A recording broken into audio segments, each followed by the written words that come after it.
So hello everyone, তোমরা আগের দিন দেখে নিয়েছো যে আমাদের অঞ্জলি কমপ্লিট হয়ে গেছিলো। সো এখানে আমরা সবাই মিলে রেডি হয়ে ঘুরতে বেরিয়ে গেছি।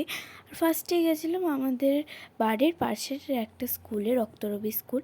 তারপরে হচ্ছে আমাদের একটা পাড়ার আঙ্কেলের দোকানে গেছিলাম, সেখানে খিচুড়ি দেওয়া হচ্ছিল। সো সেটাই আমরা সবাই মিলে খেলাম। আর তারপরে গেছিলাম আমাদের স্কুলে। হ্যাঁ, ঠিকই গেস করেছো, বাণীপীঠ স্কুলে।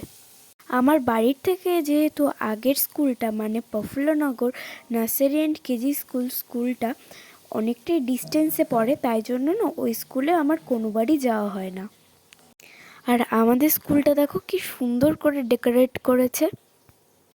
বাই দ্য ওয়ে গাইস, ডেকোরেশনটা কেমন হলো অবশ্যই কমেন্টে জানিও। আর ওখানে কিন্তু অনেক সুন্দর সুন্দর ছোট ছোট আঁকাও ছিল, যেটা আমি তখন নোটিস করিনি, পরে নোটিস করেছি। আর এখানে আমার শরীরটা একটু খারাপ লাগছিলো, কারণ আমার প্রচণ্ড ঠান্ডা লেগেছিল। আর তার উপরে সেই দিন যা গরম ছিল। যাই হোক, তারপরে আমি গেলাম একটুখানি আলু কাবলি কেনার জন্য। বাহাদি ফার্স্টে ট্রাই করেছিল, ও কিনেছিল, তো ও বলল বেশ ভালোই খেতে। তারপরে একটুখানি খেলাম, আর আলু কাবলিটা মোটামুটি ভালোই ছিল। আর এখানে আমরা বেশ আরও কয়েকটা স্কুল ঘুরলাম।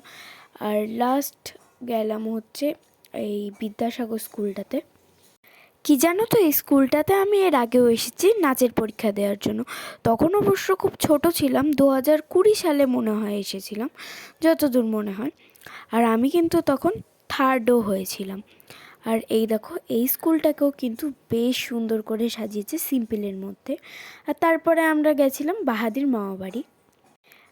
বাহাদির মামাবাড়ি কিছুক্ষণ বসে গিয়েছিলাম একটুখানি রেস্টুরেন্টে আমরা সবাই মিলে। ভেবো না যেন আমি আর বাহাদি একাই গেছি, কারণ শুধু তোমরা আমাদের দুজনকেই ক্যামেরায় দেখতে পাচ্ছ। আর এই যে আমরা এখানে বসে পড়েছি।